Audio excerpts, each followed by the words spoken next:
Morning, everyone. There are many great cities on the planet, aren't there? And one of those is London.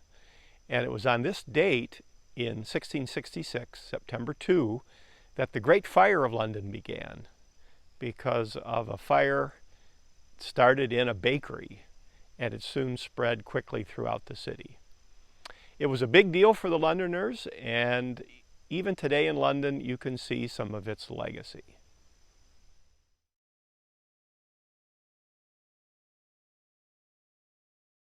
London was first called Londinium. It was a Roman colony. Here's a picture of it. It had a wall.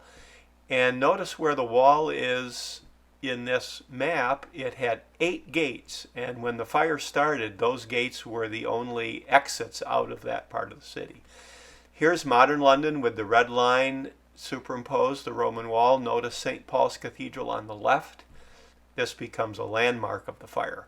So here's a view of London before the fire. You'll notice St. Paul's is on the highest point of London. This is another map of London showing a little bit of the Roman wall. You can sort of tell. London Bridge is there. This is London Bridge at the time. It was very dangerous because of all the old wooden buildings on it. So if that caught fire, that was going to be a problem. Many of the houses in London were made of wattle and daub. And if the daub dried out or fell off or disintegrated, then the wattle, the sticks, would be exposed. And those were really dry and could really burn.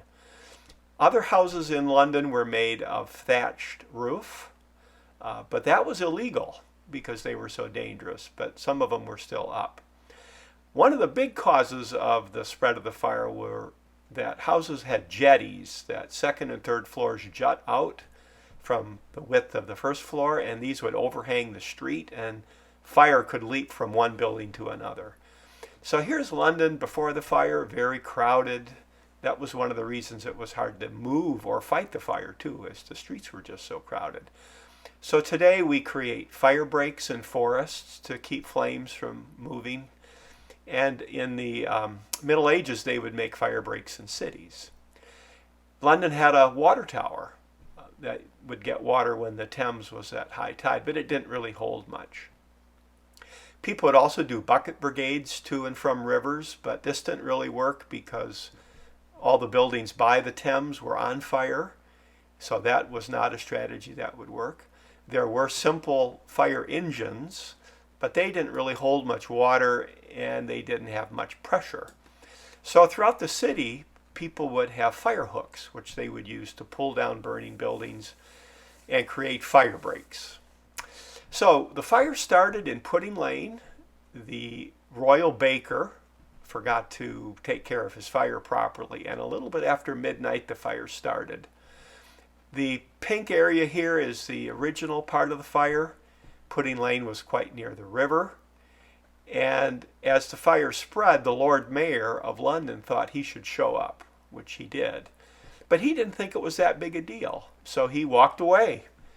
And as the fire spread, more and more people fled to St. Paul's. This is the medieval St. Paul's, thinking they'd be safe in church.